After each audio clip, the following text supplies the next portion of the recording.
Hi friends, GS MrArunvijay. இன்னைக்கு இந்த வீடியோல நம்ம போனா lenovo B490 lenovo models ஏனா blank screen issue நான் BIOS flash பண்ணதுக்கு அப்புறம் blank screen problem வந்து நிறையவே வருது.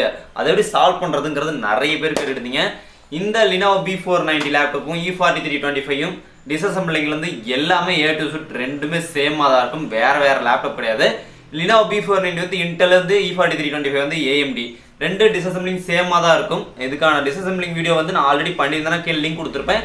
அப்படி இருந்தால் கமெண்ட்ஸில் கமெண்ட் பண்ணுங்க. அப்படி லிங்க் இல்லைன்னா கண்டிப்பாக வீடியோ போடுறேன். ஓகே, இப்போ lenovo B490 வந்து என்னோட லேப்டாப் வந்து blank screen problem BIOS flash பண்ணதுக்கப்புறம் வந்து என்னோட லேப்டாப் வந்து ஆன் பண்ணால் வந்து ஸ்க்ரீனில் எதுவும் தெரியல, பவர் லைட் வந்து எரியுது, அவ்வளோதான் பண்ணுறது. அதுக்கப்புறம் உள்ளே போக மாட்டேன், பிளாங்காக இருக்குது. இப்போ வந்து அந்த BIOS firmware வந்து நம்ம ரீப்ளேஸ் பண்ண போகிறோம். அது எப்படிங்கிறது பண்ணுறதுங்கிறத இந்த வீடியோவில் தெளிவாக விளக்கங்களோட பார்க்கலாம். இது வந்து lenovo B490 வந்து வேறு firmware கொடுத்துருப்பேன். E4325 வந்து வேறு firmware கொடுத்துருப்பேன். கரெக்டான firmware போட்டு கரெக்டாக BIOS ஃபிளாஷ் பண்ணிக்காங்க. அதுக்கான உங்களுக்கு டிஃபரன்ஸ் எல்லாமே வீடியோ எண்டில் தெளிவான விளக்கங்களோட கொடுத்துருப்பேன். இந்த வீடியோ வந்து ரொம்ப கிரிட்டிக்கலான ஒன்று, ரொம்ப சேஃப்டியாக பார்த்து பண்ண வேண்டியது. முன்னாடியே வார்னிங் சொல்லிடுறேன், தெரியாதவங்க பண்ணக்கூடாது. வீடியோ முழு விளக்கமாக தெளிவாக பார்த்துக்காங்க. கொஞ்சம் ஸ்கிப் பண்ணிங்கனாலும் உங்களோட லேப்டாப் வந்து ஃபால்ட் ஆயிரும். கண்டிப்பாக செக் பண்ணிடுங்க. நீங்கள் BIOS ஆஃப்டர் BIOS ஃபிளாஷ்க்கு அப்புறம் blank screen issue lenovo B490 E4325 இந்த லேப்டாப்பில் BIOS பிளாங்க் ஸ்க்ரீன் வந்து வரும். அதை ஃபிக்ஸ் பண்ணுறதுங்கிறதா அந்த வீடியோ. சரி, ஓகே, அதை அப்படி வந்து ஃபிக்ஸ் பண்ணுறதுங்கிறத வாங்க வீடியோக்குள்ள போய் பார்க்கலாம்.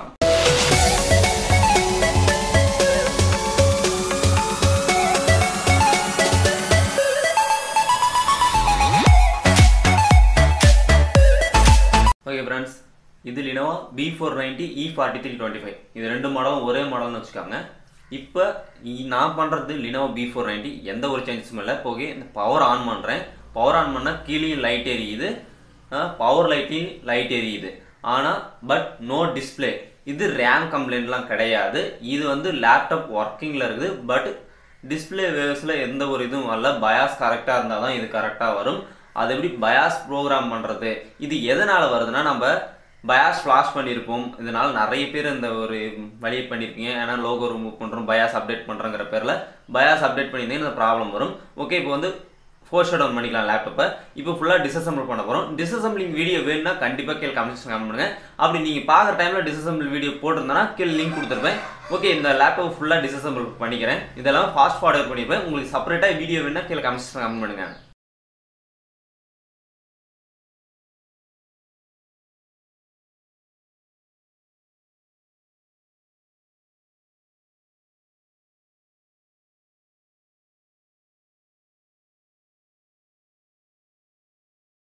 ஓகே, ஃபுல்லாக டிஸ்அசெம்பிள் பண்ணியாச்சு. இதுதான் BIOS ஐசின்னு சொல்லுவாங்க. இது வந்து 8 கால் இருக்கிற ஒரு ஐசி.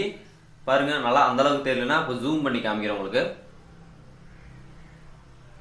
தெரியும் நினைக்கிறேன். இப்போ ஓரளவுக்கு தெரியும் நினைக்கிறேன். இதுதான் BIOS ஐசி. இந்த ரெண்டு ஐசிக்கு கீழே இருக்கும், நோவாட்டான்னு இருக்கிற கீழே வந்து இருக்கும் ஒரு எம்டி ஐசி பக்கத்தில் இந்த ஒரு ஐசி கொடுத்துருப்பாங்க. இது நல்லா ஒரு க்ளோஸ் ஆஃபில் ஒரு ஃபோட்டோ ஒன்று உங்களுக்கு போடுறேன். அது மார்க்கிங் இருக்கும். மார்க்கெலாம் கரெக்டாக பார்த்து தான் வந்து ஐசியை எடுக்கணும், ஐசியை திருப்பி வைக்கணும். கரெக்டாக ரீப்ளேஸ் பண்ணுறது அப்படி தான் வச்சாகணும். ஓகே, இப்போ வந்து இந்த ஐசி நம்ம வந்து போர்டு வெளியே எடுத்து செப்பரேட்டாக அந்த ஐசி எடுக்க போகிறோம். இதுதான் அந்த ஐசி, 8 கால் ஐசி. அந்த குறி இருக்குது பாருங்கள், அந்த குறியை பார்த்துக்கணும். அதுக்கு நேரம் ஒரு டாட் ஒன்று இருக்கும். இதுதான் நீங்கள் வந்து கரெக்டாக பார்த்துக்க வேண்டியது. எடுக்கிற பொசிஷனில் கரெக்டாக வந்து திருப்பி ரிட்டன் வைக்கணும். அதை நீங்கள் ஒரு ஃபோட்டோ கூட எடுத்து வச்சுக்காங்க. ரொம்ப ஒரு சேஃப்டியான ஒரு விஷயம்னு சொல்லலாம். ஓகே, இப்போ வந்து இந்த போர்டை வந்து இதில் வந்து எடுத்துக்கலாம். எடுத்துக்கிட்டு பண்ணுறதுங்கிறது ரொம்ப கம்ஃபர்டபுளாக இருக்கும். எல்லாமே ஃபாஸ்ட் ஃபார்வர்ட் பண்ணியிருப்பேன். டிஸ்அசெம்பிள் வீடியோ வேணால் கண்டிப்பாக கீழே லிங்க் கொடுத்துருவேன். அப்படின்னா வந்து கமெண்ட் பண்ணுங்கள். ஓகே, BIOS ப்ரோக்ராமர் வீடியோவும் போட்டிருந்தோம். ஒரு EMC லேப்டாப்புக்கு BIOS ப்ரோக்ராமருக்கான வீடியோவும் போட்டிருக்கோம். அதுக்கான வீடியோ லிங்க்லாம் கீழே கொடுத்துருவோம், இப்போ செக் பண்ணி பாருங்கள். ஓகே, இப்போ வந்து நம்ம அந்த BIOS ஐசி வந்து போர்ட்லேருந்து வெளியே எடுக்க போகிறோம். எல்லாமே ஃபாஸ்ட் ஃபார்வர்ட் பண்ணியிருப்பேன். நான் எப்படி சால்ட்ரிங் வைக்கிறதுன்னு பார்த்துக்கோங்க. ப்ளோயர் மிஷின் இருந்தால் தான் இது அதிகமாக எடுக்க முடியும் அப்படின்னு நிறைய பேர் சொல்லுவாங்க. அப்படி இல்லைன்னா நாம் வந்து நம்ம சால்ட்ரிங் ஒயர் சால்ட்ரான வச்சு நம்ம ரெண்டு சைடையும் சால்ட்ரு பண்ணி நல்லா ஹீட் பண்ணி ஈவனாக எடுத்தோம்னா வந்துடும். ரெண்டு சைடும் ஈவனாக ஹீட் பண்ணி டியூசர் மூலியமாக எடுக்கிறேன். நீங்கள் டியூசர் வச்சுக்கிறது ரொம்ப பெஸ்ட்டான ஒன்று. நீங்கள் அப்படி தான் எடுத்தாகணும். பக்கத்தில் இருக்கிற ஸ்பேர் எதுவும் சால்ட்ரு பண்ணிடக்கூடாது. மூவ் ஆகி டேமேஜ் ஆயிடுச்சுன்னா பல பிரச்சனைகள் வரும். ரொம்ப கேர்ஃபுல்லாக ஹேண்டில் பண்ணணும். இது நான் வந்து எடுத்துப்பேன், கரெக்டாக பண்ணிப்பேன் அப்படிங்கிறவங்களுக்கு மட்டும்தான் அந்த வீடியோ. ரொம்ப கேர்ஃபுல்லாக ஹேண்டில் பண்ணுங்கள். அந்த பயாஸ் ஏசி எப்படி வந்து அந்த சிப்பில் வச்சு வந்து சால்ட்ரிங் பண்ணுறது, அந்த போர்டில் வச்சு எப்படி சால்வ் பண்ணுறது பார்க்கலாம். அந்த ஒரு டாட் இருக்கும், ஒரு குழி மாதிரி இருக்கும், அந்த குழி வந்து 5ஆம் நம்பருக்கு நேராக வரணும். கரெக்டாக பார்த்துக்காங்க. அதுக்காக தான் அந்த ஃபோட்டோஸ்லாம் போட்டிருக்கேன். அந்த ஒரு ஹோல்ஸ் மாதிரி இருக்கும், கரெக்டாக அந்த 5ஆம் நம்பருக்கு நேராக கரெக்டாக வச்சு சால்டர் பண்ணி 8 காலையும் கரெக்டாக சால்டர் பண்ணிக்கங்க. அப்போ தான் கரெக்டாக வேலை செய்யும். மாற்றி வச்சா வந்து வேலை செய்யாது. ஓகே, இப்போ சால்டர் பண்ணிக்கிறேன்.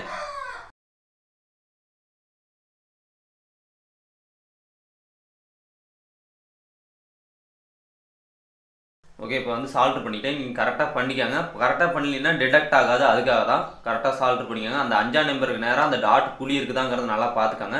ஓகே, ப்ரோக்ராமரில் இப்போ வச்சு ஃபிக்ஸ் பண்ணுறேன். ஃப்ரண்ட்டில் வச்சு கரெக்டாக பொசிஷன் பார்த்துக்காங்க. இப்போ கரெக்டாக பொசிஷன் பார்த்து லாக் பண்ணிவிட்டு இப்போ வந்து லேப்டாப் எடுத்து வச்சு லேப்டாப்பில் வந்து நான் வந்து கனெக்ட் பண்ணுறேன். கனெக்ட் பண்ணால் வந்து ரெட் லைட் எரியும். ப்ரோக்ராமிங் ஆகும்போது க்ரீன் லைட் மாதிரி ரேஞ்சுக்கு எரியும். ஓகே, இப்போ வந்து அந்த ப்ரோக்ராமுக்கான லிங்க் பயாஸ் ஃபைல் E4325க்கும் lenovo B490க்கும் கொடுத்துருக்கேன். அந்த பயாஸ் ஃபைல் வந்து ப்ரோக்ராமை ஓப்பன் பண்ணிக்கலாம். கீழே பாருங்கள் டிடெக்டட்னு வந்துடுது. அது கனெக்டில் இருந்துச்சுன்னா தான் டிடெக்டட் வரும். இப்போ டிடெக்ட் கொடுக்கலாம். டிடெக்ட் கொடுத்தா என்ன ஐசி இருக்குது அப்படிங்கிறது எல்லாமே உங்களுக்கு காட்டும். உங்கள் மாடலுக்கு என்ன ஐசிங்கிறத காட்டும்.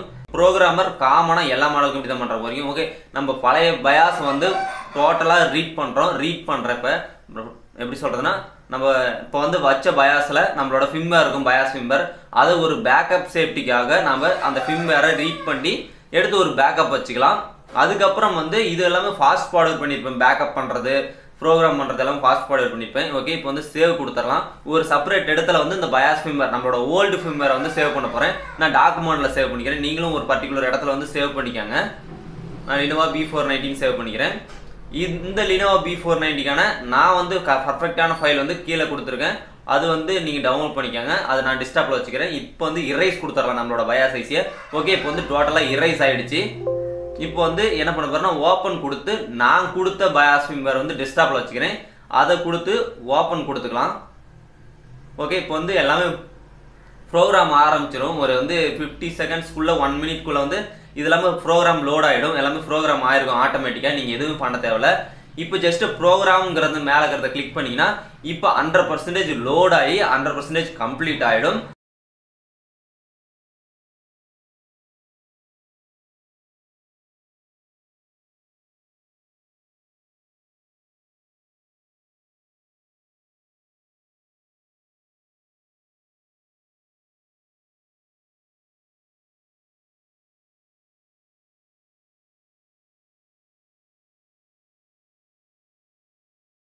ஃபுல்லாக 100% வந்தோடனே எக்ஸிட் கொடுத்து வெளியே வந்துடலாம். இப்போ வந்து ப்ரோக்ராமரை வந்து லேப்டாப் போட்டு எஜெக்ட் பண்ணலாம். எஜெக்ட் பண்ணிவிட்டு அந்த போர்டிலேருந்து நம்ம ரீசால்ட்ரிங் வச்சு நம்ம வந்து அந்த பயாஸ் சிப் எடுத்து திருப்பி வந்து போர்டில் வச்சு ஃபிக்ஸ் பண்ண போகிறோம். அதே மாதிரி கொஞ்சம் லைட்டாக வந்து சால்டர் வச்சு நல்லா ஹீட் பண்ணிட்டு நீங்கள் லைட்டாக மூவ் பண்ணிங்கன்னா வந்துடும். ஓகே, இப்போ வந்து பயாஸ் ஐசி எடுத்து வச்சு க்ளீன் பண்ணிட்டு நல்லா திருப்பியும் வந்து அதே இடத்துல பொசிஷன் பார்த்துக்காங்க. கரெக்டாக இன்னொரு டைம் நீங்கள் பார்த்துக்கணும். கரெக்டாக R604 அப்படிங்கிற நம்பரில் வந்து கரெக்டாக பார்த்து திருப்பியும் நீங்கள் அந்த இடத்துல வந்து வச்சு ஃபிக்ஸ் பண்ணிக்கணும். கரெக்டாக அந்த மார்க் இருக்கும் பாருங்கள், ஏரோ மார்க் மாதிரி, அதுக்கு நேராக அந்த டாட் இருக்கிற மாதிரி பார்த்து கரெக்டாக நீங்கள் ப்ளேஸ் பண்ணிக்கணும். கரெக்டாக ப்ளேஸ் பண்ணலைன்னா கரெக்டாக வேலை செய்யாது லேப்டாப். இது ஓகே. இதுக்கப்புறம் வந்து அந்த போர்டு எடுத்து வச்சு நான் வந்து ஃபுல் வந்து அசம்பிளிங் பண்ணிக்கிட்டு திருப்பி ஆன் பண்ணி உங்களுக்கு காமிக்கிறேன். எல்லாமே ஃபாஸ்ட் ஃபார்வர்ட் பண்ணியிருப்பேன். ஏன்னா ஒரு 10 நிமிஷத்துக்குள்ளே ஒரு வீடியோ முடிக்கணும் அப்படிங்கிறதுக்காக தான். வீடியோ ஓவர் லென்த்தாக போகக்கூடாது அப்படிங்கிறதுக்காக. ஓகே, ஆடிஸ்க்கு எல்லாமே போட்டுக்கிட்டேன். இப்போ வந்து லேப்டாப் வந்து நான் ஆன் பண்ண போகிறேன். ஆன் பண்ணுறேன், பவர் ஆன் பண்ணுறேன் பாருங்க. ஓகே, இப்போ வந்து லோகோ வந்துருச்சு, லேப்டாப் ஆன் ஆயிடுச்சு. இப்போ வந்து பயாஸ் டேட் அண்ட் டைம் வந்து ஃபிக்ஸ் பண்ண சொல்லுது. ஏன்னா பயாஸ் ப்ரோக்ராம் பண்ணியிருக்கோம் அப்படிங்கிற பட்சத்தில், பயாஸ் பேட்டரியும் கழிச்சிருக்கோம் அப்படிங்கிற பட்சத்தில் டேட் அண்ட் டைம் ஃபிக்ஸ் பண்ணிட்டா இப்போ வந்து லேப்டாப் உள்ளே போக ஆரம்பிச்சிருச்சு. நம்ம சக்ஸஸ்ஃபுல்லாக ஃபிக்ஸ் பண்ணிட்டோம். ஓகே, நீங்கள் இப்போ வந்து ஃபைனலாக ஸ்க்ரூ போட்டு பேக் பண்ணிக்கலாம். டிஸ்அசம்பிள் வீடியோ வந்து கீழே லிங்க் கொடுத்துருப்பேன். அப்படின்னா விரைவில் வீடியோ போடுறேன், செக் பண்ணி பாருங்கள். ஓகே கைஸ், இப்போ வந்து இந்த ப்ராப்ளத்தை சால்வ் பண்ணிட்டோம். நிறைய பேருக்கு இந்த ஒரு வீடியோ வந்து யூஸ்ஃபுல்லாக இருக்கும். யூஸ்ஃபுல்லாக இருந்துருந்துச்சுன்னா மறக்காமல் கீழே ரெட் கலர் சப்ஸ்கிரைப் பண்ணி அழுத்திட்டு பக்கத்தில் இருக்கிற பெல் ஐகானை கிளிக் பண்ணி நான் போடுற ஒரு வீடியோஸ்க்கும் நோட்டிஃபிகேஷன். இது மட்டும் இல்லாமல் என்னோட செகண்ட் சேனல் MrArunvijay Channel இருக்குது, கீழே லிங்க் கொடுத்துருங்க. அந்த சேனல் போய் விசிட் பண்ணி பாருங்கள். பிடிச்சிருந்தா மறக்காமல் அந்த சேனலுக்கு சப்ஸ்கிரைப் பண்ணி வச்சுக்கோங்க. இது மட்டும் இல்லாமல் கீழே ஜாயின் பட்டன் இருக்குது. GSM ஃபேமிலியாக மாறுங்க, GSM ஸ்குவாடாக மாறுங்க. ஓகே கைஸ், இது மட்டும் இல்லாமல் லேப்டாப் சர்வீஸ், கம்ப்யூட்டர் சர்வீஸ் வந்து நிறைய வீடியோஸ் போட்டிருக்கோம். அந்த வீடியோஸ்லாம் போய் செக் பண்ணி பாருங்கள். lenovo B490 நிறைய சீரியஸ் வீடியோ போட்டிருக்கேன். நிறைய வந்து விசஸ் வீடியோஸ் போட்டிருக்கேன். நிறைய விதமான மொபைல் சர்வீசஸ் வீடியோ போட்டிருக்கேன். மொபைல் அன்லாக்கிங் வீடியோஸ்லாம் போட்டிருக்கேன். இது மட்டும் இல்லாமல் ஜியோ ஃபோன் வந்து hotspot, Jio phone, custom ROMs இந்த மாதிரி நிறைய நேரம் கஸ்டம் ரெக்கவரி நிறைய வீடியோஸ் போட்டிருக்கும். இதெல்லாம் போய் செக் பண்ணி பாருங்க. அது இல்லாமல் பிளேலிஸ்ட் போய் செக் பண்ணி பாருங்க. ஊய் சார்னு விஜய் நான் என்னை பற்றி என்ன தெரிஞ்சுக்கணுங்கிறத போய் வீடியோ செக் பண்ணி பாருங்க. அது மட்டும் இல்லாமல் separate mobile service, computer service, அதுக்கு வந்து செப்பரேட் பிளேலிஸ்ட் இருக்குது. எல்லாத்தையும் போய் செக் பண்ணி பாருங்க. இதுக்கு முன்னாடி நிறைய வீடியோஸ் போட்டிருக்கும். கிட்டத்தட்ட 600-700 வீடியோஸ்க்கு மேலே போட்டிருக்கும். இதுக்கு முன்னாடி தொடர்ந்து வீடியோஸ்கள் வந்துகிட்டே இருக்கும். நம்ம சேனலுக்கு முழு ஆதரவு கொடுத்துட்ருக்கேன். அது மட்டும் இல்லாமல் இந்த ஒரு ப்ராப்ளம் உங்களுக்கு சால்வ் ஆயிருந்துச்சுன்னா கண்டிப்பாக வந்து இந்த வீடியோ கண்டிப்பாக ஷேர் பண்ணுங்கள். இதே போல தான் பயாஸ் ஃபிர்ம்வேர் செட்டப் எல்லாமே ஒரு மாடலுக்கும் செட்டப் சேஞ்ச் ஆகும். முடிஞ்ச அளவுக்கு வேறு மாடலுக்கு வந்து லேட்டஸ்ட் மாடல் ஃபிர்ம்வேர் வந்து எல்லாத்தையும் போடுறதுக்கு ட்ரை பண்ணுறேன். இதுக்கு மேலே அப்கிரேடேஷன் டூலையும் வாங்கி போகிறதுக்கு ட்ரை பண்ணுறேன். நிறைய அப்கிரேடேஷன் சேனல் பண்ணிக்கிட்டே இருக்கணும். உங்களோட சப்போர்ட் நான் ஆதரவு கொடுத்துக்கிட்டே இருங்க. ஓகே, மீண்டும் அடுத்த ஒரு வீடியோ செஞ்சுப்போம். Bye bye.